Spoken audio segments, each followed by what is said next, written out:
ఇక బ్రేకింగ్ చూస్తున్నాం. శ్రీకాకుళం జిల్లా కాశీబుగ్గ వెంకటేశ్వర ఆలయంలో చోరీ జరిగింది. ₹1 కోటి విలువైన ఆభరణాలను గుర్తు తెలియని వ్యక్తులు దొంగతనం చేశారు. దీనిపై పోలీసులకు ఆలయ నిర్వాహకులు ఫిర్యాదు చేశారు. దీంతో కేసు నమోదు చేసుకున్న పోలీసులు ఆలయానికి చేరుకొని దర్యాప్తు చేస్తున్నారు. ఇటీవల ఆలయంలో జరిగిన తొక్కిసలాటలో 9 మంది మృతి చెందిన సంగతి తెలిసిందే. అప్పటి నుంచి ఆలయం మూసివేసి ఉంది. ఇక దీనిపై మరింత సమాచారం మా స్పెషల్ కరెస్పాండెంట్ పృథ్వీరాజ్ అందిస్తారు. పృథ్వీరాజ్, దొంగతనంపై అప్డేట్స్ ఏంటి ఆలయంలో? నాని, ఏదైతే కాశీబుగ్గ ప్రసిద్ధ వెంకటేశ్వర స్వామి ఆలయం ఉందో ఇక్కడ గతంలో కూడా నవంబర్ సమయంలో తొక్కిసలాట జరిగి 9 మంది ప్రాణాలు కోల్పోయిన ఘటన మనం చూసాము.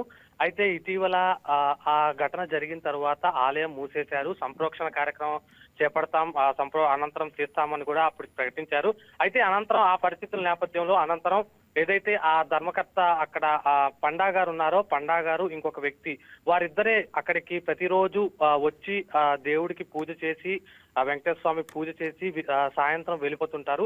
అయితే ముఖ్యంగా చూసుకుంటే ఆ చుట్టుపక్కల ఇళ్ళు అనేవి చాలా తక్కువగా ఉంటాయి. అది మొత్తం 17 ఎకరాల విస్తీర్ణంలో ఆ గుడి, ఆ స్థలం అంతా ఉంది కాబట్టి అక్కడ కొంచెం ఏకాంతంగా ఉంటుందనే చెప్పుకోవచ్చు. అయితే ఏదైతే ప్రతిరోజు వీరిద్దరే వెళ్తారనమాట. ఆ పండా గారు కానీ ఇంకొక ఆయనతో పాటు కన్సర్ట్, వీరిద్దరే వెళ్ళి తాళాలు వేసుకొని వెళ్ళిపోతుంటారు.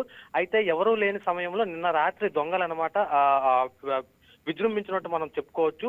సుమారుగా అంటే అమ్మవారి విగ్రహం ఏదైతే ఉందో ఆ వాటి ఆభరణాలు కానీ, హుండీలో సొమ్ము కానీ మొత్తంగా చూసుకుంటే 60 లక్షల పైనే. అంటే ఇంకా పూర్తి స్థాయిలో ఎంత చోరీ జరిగిందనేది ఇంకా మనకు అప్డేట్స్ రావాల్సి ఉంది. పోలీసులు ఇందుకు సంబంధించి ఆల్రెడీ దర్యాప్తు డిఎస్పీ గారి ఆధ్వర్యంలో ఆల్రెడీ ఆ దర్యాప్తు అనేది ప్రారంభించారు. ఆల్రెడీ ఎంత నష్టం జరిగిందనేది కూడా లెక్కిస్తున్నారు. అయితే ఆల్రెడీ తొక్కిసలాట ఘటన జరిగిన తర్వాత ఇటువంటి చోరీ ఘటనలు అనేవి ఈ పలాసలో ఆలయంలో చోరీలు అనేవి ఇంతకు ముందు కూడా జరిగాయి.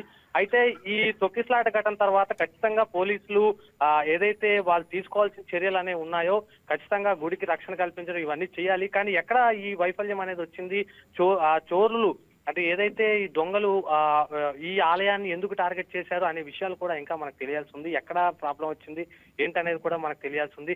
ఏదైనా కానీ ఈ ప్రసిద్ధి వెంకటేశ్వర స్వామి ఆలయంలో ఇటువంటి చోరీ ఘటనలు జరగడం అనేది భక్తుల మనోవేదనకు చెందినట్టుగా కూడా మనకు తెలుస్తుంది. ఎందుకంటే అమ్మవారి ఆలయానికి సంబంధించి ఇప్పటికే ఆభరణాలు కానీ, హుండీలో సొమ్ము కానీ ఇంత భారీ ఎత్తున, అంటే ఇంత ఆయన ధర్మకర్త ఎవరైతే పండా ఉన్నారో ఆయనే సొంతంగా నిర్మించి ఇవన్నీ ఏర్పాటు చేశారు. అయితే ఇటువంటి చోరీ జరగడం అనేది ఖచ్చితంగా అందరినీ భక్తుల్ని కలిసివేస్తుందని మనం చెప్పుకోవచ్చు. నాని, ఇప్పటివరకు అనుమానితులు ఎవరైనా అదుపులోకి తీసుకున్నారా పోలీసులు? లేదు నాని, ఇప్పటిదాకా అయితే ప్రస్తుతానికైతే దర్యాప్తు ఇంకా జరుగుతుంది. ఎవరు అంటే వెనుక వైపు నుంచి వచ్చినట్టుగా మనకు సమాచారం వస్తుంది. వెనుక వైపు నుంచి వచ్చి సీసీ కెమెరా వైర్లు కూడా తొలగించి వెంటనే ఈ చోరీ అనేది పాల్పడ్డారు. అయితే ఎవరు చేశారు, ఇది ఏంటనేది వీళ్ళు ఇంకా దర్యాప్తు చేస్తున్నారు. దర్యాప్తు అనంతరం ఎవరు చేశారు ఏంటనేది కొంత విషయాలు మనకి స్పష్టమయ్యే అవకాశం ఉంది. అయితే అది నాది. Thank you. Please subscribe to YK TV Network. Please subscribe to YK TV. Please watch YK News. Don't forget to subscribe YK News channel